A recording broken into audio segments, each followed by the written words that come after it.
दोस्तों, माता पिता ने आखिर ऐसे कौन से कर्म किए थे कि उनके दोनों बेटे ने अपने माँ बाप को यूं अकेला छोड़ दिया? आइए जानते हैं इस कहानी के माध्यम से। एक बुजुर्ग आदमी स्टेशन पर गाड़ी में चाय बेचता है। गाड़ी में चाय बेचकर वो अपनी झोपड़ी में चला गया।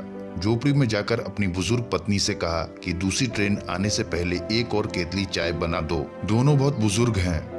आदमी बोला कि काश हमारी कोई औलाद होती तो वो हमें इस बुढ़ापे में कमा कर खिलाती। औलाद न होने के कारण हमें इस बुढ़ापे में भी काम करना पड़ रहा है। यह बात सुनकर उसकी पत्नी की आंखों में आंसू आ गए। उसने चाय की केतली भरकर अपने पति को दे दी। बुजुर्ग आदमी चाय की केतली लेकर वापस स्टेशन पर चला गया। उसने वहाँ प्लेटफॉर्म पे एक बुजुर्ग दंपति को सुबह से लेकर शाम तक बेंच पर बैठा देखा। वह दोनों किसी भी गाड़ी में नहीं चढ़ रहे थे। तब वो चाय वाला बुजुर्ग उन दोनों के पास गया और उनसे पूछने लगा कि आपको कौन सी गाड़ी में जाना है।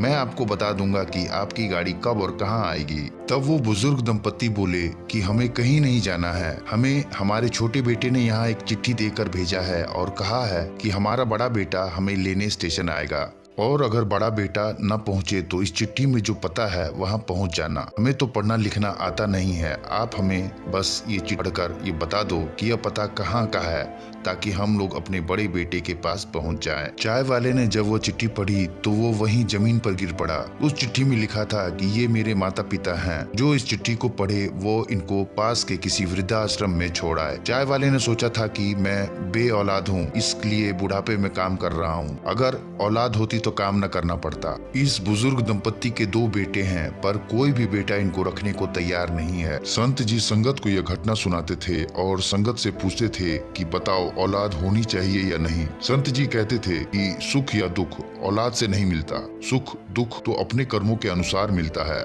ना कोई औलाद सुख देती है, ना कोई औलाद दुख देती है। सुख और दुख का औलाद से कोई कनेक्शन नहीं है। ये हमारी गलत फहमी है। माता पिता से बढ़कर इस दुनिया में कोई भी तीर्थ नहीं है। उनकी सेवा करना ही हम सबका सबसे अच्छा कर्म है। हम अपनी जिंदगी में जो भी कर्म करते हैं उसी का फल हमें मिलता है। इसलिए सदा अच्छे कर्म करें। वीडियो अगर अच्छी लगी हो तो लाइक, शेयर और सब्सक्राइब जरूर करें। मिलते हैं किसी दूसरे बेहतरीन कहानी में। तब तक के लिए धन्यवाद। आपका प्यार, आपका आभार।